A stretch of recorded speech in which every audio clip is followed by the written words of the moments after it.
application formalities, estimation, so complete. 2026 আৰম্ভণিতে আহিব গোলাঘাট জিলাবাসীৰ বাবে এক শুভবাৰ্তা।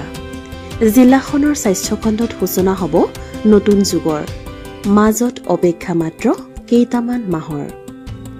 গোলাঘাটবাসীৰ সপোনৰ গোলাঘাট চিকিৎসা মহাবিদ্যালয়খনৰ নিৰ্মাণ সম্পূৰ্ণ হোৱাৰ পথত জোৰদাৰ গতিত আগবাঢ়িছে ইয়াৰ নিৰ্মাণ কাৰ্য। ইফালে চিকিৎসা মহাবিদ্যালয়খন হৈ উঠাৰ লগে লগে যৱনিকা পৰাৰ সম্ভাৱনা শতবছৰ গৰকি যোৱা জিলাখনৰ শ্বহীদ কুশল কোঁৱৰ অসামৰিক চিকিৎসালয়ৰ পূৰ্ণগতিত চলিছে গোলাঘাট জিলাবাসীৰ সপোনৰ চিকিৎসা মহাবিদ্যালয়খনিৰ নিৰ্মাণৰ কাম কাজ। গোলাঘাটৰ চেলেঙিত নিৰ্মাণত এই চিকিৎসা মহাবিদ্যালয়খনে পূৰ্ণৰূপ পাব 2026 বৰ্ষৰ ফেব্ৰুৱাৰী মাহত। 150 বিঘা ভূমি আৱৰি সৰ্বাংগ সুন্দৰ ৰূপত নিৰ্মাণ হৈ উঠা এই চিকিৎসা মহাবিদ্যালয়খনত ব্যয় হ'ব 582 কোটি টকা। 430খন বিচনাযুক্ত এই চিকিৎসা মহাবিদ্যালয়খন হ'ব 6 মহলীয়া, য'ত গ্ৰাউণ্ড ফ্ল'ৰত থাকিব চিকিৎসালয় পৰিচালনাৰ সকলো ব্যৱস্থাৰ লগতে আনুষংগিক অন্যান্য সা-সুবিধা। প্ৰথম মহলাত থাকিব general surgery, general medicine, paediatrics, dental, physiotherapy, orthopaedics, psychiatric, radiotherapy, ENTকে ধৰি বিভিন্ন বিভাগৰ OPD অৰ্থাৎ ৰোগী চোৱা-চিতাৰ বহি বিভাগ। দ্বিতীয় মহলাত প্ৰসূতি বিভাগৰ বিভিন্ন কক্ষৰ লগতে ICU আৰু ব্লাড বেংকৰ ইত্যাদি। দ্বিতীয় মহলাত প্ৰসূতি বিভাগৰ বিভিন্ন কক্ষৰ লগতে ICU বা ব্লাড বেংক আদি। তৃতীয় মহলাত জেনেৰেল চাৰ্জাৰী আৰু জেনেৰেল মেডিচিনৰ বিভাগৰ প্ৰত্যেকৰে 100খনকৈ আন্তঃবিভাগৰ ৰোগীৰ বিচনা। চতুৰ্থ মহলাত ENT, অৰ্থপেডিক্স, পেডিয়াট্ৰিক্স আদি মুঠ 6টা বিভাগৰ আন্তঃৰোগীৰ বিভাগৰ বিচনা। 7টাকৈ অপাৰেশ্যন থিয়েটাৰৰ উপৰি বহুমহলীয়া এই চিকিৎসা মহাবিদ্যালয়খনত সকলোৰে উঠা নমাৰ সুবিধাৰ্থে স্থাপন কৰা হৈছে 28টাকৈ লিফ্ট। ইফালে 7 মহলীয়াকৈ নিৰ্মাণ কৰা চিকিৎসা মহাবিদ্যালয়ৰ বিভিন্ন বিভাগসমূহৰ লগতে লাইব্ৰেৰী, লেবৰেটৰী, কেফেটেৰিয়াৰ সুব্যৱস্থা ৰখা হৈছে। সমীপতে চৌহদত নিৰ্মাণ কাৰ্য চলাই থকা হৈছে ছাত্ৰী নিবাস, নাৰ্ছৰ হোষ্টেল, ছাত্ৰী নিবাস, ইণ্টাৰ্ণ হোষ্টেল, ষ্টাফ কোৱাৰ্টাৰ আদি।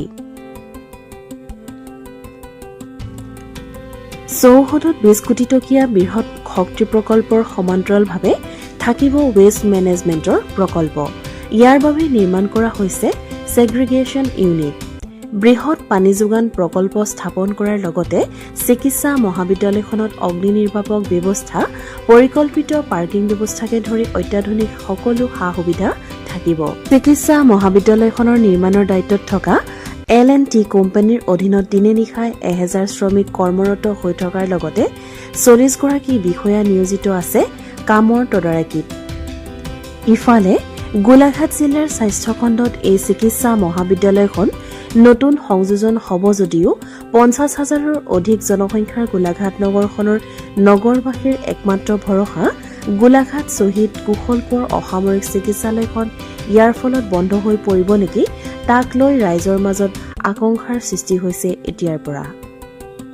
নিউজ ডেস্ক ৰিপৰ্ট, ডিষ্ট্ৰিক্ট ওন। এতিয়া মেডিকেল কলেজটো এতিয়া ফাৰ্ষ্ট ষ্টাৰ্ট হৈছিলে ইয়াত 1 জুলাইত মোক LOI-টো দিছিলে। তাৰ পাছতে এতিয়া যেতিয়া মই ষ্টাৰ্ট কৰিছোঁ আগষ্ট পৰাটো এই প্ৰজেক্টটো ষ্টাৰ্ট হৈছে। মোৰ ৱৰ্ক মই ন'টিছ পাইছোঁ ষ্টাৰ্ট কৰিবৰ কাৰণে। তাৰ পাছতো এতিয়া ষ্টাৰ্ট যেতিয়া হৈ গ'ল, এতিয়া ষ্টাৰ্টটো মোৰ পাইলিং পৰা হৈছে, পাইলিং ষ্টাৰ্ট কৰিছোঁ। পাইলিং ষ্টাৰ্ট কৰি তাৰ পাছত বিল্ডিংটো এতিয়া আহি আছে, লাহে লাহে এতিয়া বিল্ডিংটো আহি আছে। তাৰ পাছতে এতিয়া মোক শেষ কৰিব লাগে এজ পাৰ কণ্ট্ৰেকচুৱেল টাৰ্মছ। মোক আগষ্ট মাহ 2025ত কণ্ট্ৰেকচুৱেলি মোৰ এইটো কমপ্লিশ্যন ডেট আছে, কিন্তু মাজত অলপমান প্ৰব্লেম কিবা হৈছিলে, তাৰ কাৰণে এতিয়া মই টাইম এক্সটেনশ্যন অলপমান বিচাৰিছোঁ। তাৰ কাৰণে মই ফেব্ৰুৱাৰী 2026 টাইম বিচাৰিছোঁ। তাৰ সেই 26 অবধি মই হেণ্ডঅভাৰটো কৰি দিম বুলি মই কমিটমেণ্টটো দিছোঁ। আৰু এই মেডিকেলত এতিয়া টোটেল বিল্ডিং আছে, আপোনাৰ টিচিং হস্পিটেল আছে, আপোনাৰ একাডেমিক ব্লক যোনটো হৈছে কলেজ, তাৰপাছতে আপোনাৰ গাৰ্লছ হোষ্টেল আছে, নাৰ্ছ হোষ্টেল আছে, বয়েজ হোষ্টেল আছে, ইণ্টাৰ্ণ হোষ্টেল আছে ফৰ ডক্টৰ্ছ, তাৰপৰে ইয়াত টিচিং স্টাফৰ কাৰণে কোৱাৰ্টাৰ আছে, নন টিচিং স্টাফ কাৰণে কোৱাৰ্টাৰ আছে, তাৰপাছত আপোনাৰ ক্লাছ 4 গ্ৰেড স্টাফ কাৰণেও কোৱাৰ্টাৰ আছে, মৰ্চাৰী আছে, চেণ্ট্ৰেল ৱৰ্কশ্বপ আছে য'ত বায়' ৱেষ্টবিলাকটো ছলিড প্ৰডাক্টবিলাকটো ছেগ্ৰিগেশ্যন হ'ব, তাৰপাছত ছাবষ্টেশ্যন আছে, ৱাটাৰ টেংক ৰিজাৰ্ভাৰ চব আছে, তাৰপাছত আপোনাৰ STP আছে, ETP আছে, এই গোটেইখিনি এই চব বিল্ডিং এইটো চব কিছু কমপ্লিট কৰিবৰ কাৰণে মই 2026 ফেব্ৰুৱাৰী 2026 শেষ কৰিবলৈ পাৰি। এতিয়া মোৰ 59% কাম হৈ গৈছে, এতিয়া বাকীটো কৰিবৰ কাৰণে সেইটো টাইমটো মই বিচাৰিছোঁ। পানীৰ সুবিধাটো ইয়াত বৰৱেল থাকিব, বৰৱেল প্ৰভিজন আছে, বৰৱেল পৰা পানীটো ওলাব, আৰু ইলেক্ট্ৰিচিটিটো APDCL ইয়াত দিব, দুটা লাইন আছে, দুটা লাইন ইয়াত ছাপ্লাই কৰিব। ইয়াত তাৰ কাৰণে যি এষ্টিমেটবিলাকটো আছে সেইটো অলৰেডি চেংচন হৈ গৈছে, খালি পইচাটো ডিপজিট কৰিলে এটি লাইনটো দিবলৈ সিহঁতি ষ্টাৰ্ট কৰি দিব, সেইটোৱে হৈছে। তাৰপাছতে ইয়াত হস্পিটেলত আপোনাৰ যে ফেচিলিটিবিলাকটো আছে চবেই ইয়াতে আছে, ইয়াত ফায়াৰ ফাইটিং চিষ্টেম আছে, এয়াৰ কণ্ডিশ্যনিং চিষ্টেম আছে, আপোনাৰ ELB আছে, আপোনাৰ লিফ্ট আছে, আপোনাৰ মানুহবিলাকৰ সুবিধাৰ কাৰণে যাবলৈ কাৰণেও চাইনেজবিলাকটো সেইটো আছে, চবেই মানে দিয়া আছে, লিফ্ট দিয়া আছে। ইয়াত টোটেল প্ৰজেক্টত মোৰ 28টা লিফ্ট আছে, এইটো অফিচ ষ্টাফ কাৰণেও বেলেগ, তাৰপাছত পেচেণ্ট কাৰণেও লিফ্ট আছে, নৰ্মেল পেচেণ্ট কাৰণেও মানে নৰ্মেল যি মানুহবিলাক আছে যোন আহিব তাৰ কাৰণেও লিফ্ট আছে, ইভেন হোষ্টেলতো লিফ্ট দিয়া আছে। বিভিন্ন ব্লকত যাবৰ কাৰণে বা OPD যাবৰ কাৰণে কেনেকৈ যাব মানুহবিলাকে কেনেকৈ গম পাব? মানুহবিলাক ইয়াত এনেকুৱা আছে, এটা আছে চিৰি, আপোনাৰ চিৰি হ'ব, লিফ্ট আছে, প্লাছ ৰেম্পো আছে ইয়াত।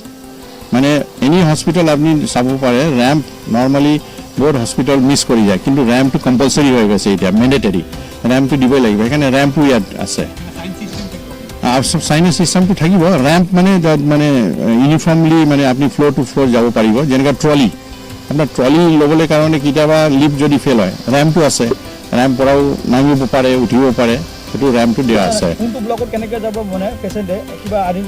তাৰ আইডেণ্টিফিকেশ্যন কাৰণে মোৰ চাইনেজ চিষ্টেমবিলাকটো আছে, তাত চাইনেজ এৰো চবই থাকিব, এক্সিট থাকিব, ক'ত নামিব লাগে, ক'ত ফায়াৰ ফাইটিং চিষ্টেম আছে, ক'ত এক্সটিংগুইচাৰ আছে, এই চব মানে আইডেণ্টিফিকেশ্যন কাৰণে চব থাকিব। প্লাছ আপোনাৰ এভৰি এই ষ্টেয়াৰ কেছ ওচৰত আপোনাৰ ইভেকুৱেশ্যন প্লেন বোলে এটা মেপ থাকিব, সেই মেপত চালেতো আপুনি গম পাই যাব আপুনি ক'ত আছে, ক'ৰ পৰা নামিব লাগে, ক'ত যাব লাগে। ইয়াৰ মোৰ লেবাৰটো মোৰ দেন 1000 লেবাৰ কাম কৰি আছে, আৰু যে এমপ্লয় মোৰ যদি L&T অনলি এমপ্লয় যদি মই ধৰোঁ 40 এমপ্লয়িজবিলাক আছে। হা, ডেফিনেটলি এইটোতো ডিপেণ্ড কৰে আপোনাৰ এইটো যে মেনেজমেণ্টটো এতিয়া টেক অভাৰ কৰিব আপোনাৰ হস্পিটেল মেনেজমেণ্ট, সেইটো এই চিষ্টেমবিলাকটো ইমপ্লিমেণ্ট কৰিব লাগে। লট অফ চিষ্টেম আছে যোনটা হস্পিটেলত ইমপ্লিমেণ্ট কৰিব পাৰে, HMIS এনেকুৱা চিষ্টেম আছে, এনেকৈ এই চব চিষ্টেমবিলাকটো ইয়াত ইমপ্লিমেণ্ট কৰিব লাগে। Within the campus pharmacy provision নাই, কিন্তু ভিতৰত এনে ফাৰ্মাচীটো বনাব পাৰে, যেনে ব্লাড কালেকশ্যন চেণ্টাৰ, সৰু এটা ফাৰ্মাচী, মানে ব্লাড বেংক থাকিব। এইটো ফাৰ্ষ্ট ফ্ল'ৰত হ'ব, গ্ৰাউণ্ড ফ্ল'ৰটো হৈছে আপোনাৰ এডমিনিষ্ট্ৰেটিভ ব্লক। কাৰ পাৰ্কিং কাৰণে আপোনাৰ পুৰো ইয়াত এৰিয়া বহুত ডাঙৰ এৰিয়া আছে, অ'পেন কাৰ পাৰ্কিং প্ৰভিজন আছে, আৰু কাৰ পাৰ্কিং কাৰণে ইয়াত ছাফিচিয়েণ্ট স্পেচ আছে, মানে পাৰ্কিং কাৰণে কোনো অসুবিধা নহ'ব ইয়াত, মানে এনেকুৱা কৰি চব প্লেনটো কৰা আছে, চব প্ৰভিজনটো ৰখা আছে। প্লাছ ইয়াত আপুনি চাব পাৰে ইয়াত দুটা পুকুৰো আছে আমাৰ, নেচাৰেল পুকুৰ, সেই পুকুৰটো মানে নেচাৰেল পুকুৰটো মানে এজ ইট ইজ মানে ৰাখিছোঁ, মানে সেইটো ডিষ্টাৰ্ব কৰা, আৰু গছ আৰু প্লান্টেশ্যনো হ'ব, প্লান্টেশ্যনো বহুত প্লান্টেশ্যন, কাৰণ লেণ্ডস্কেপিং L&T স্ক'পতে আছে, সেই লেণ্ডস্কেপিং মই কৰি দিম মানে।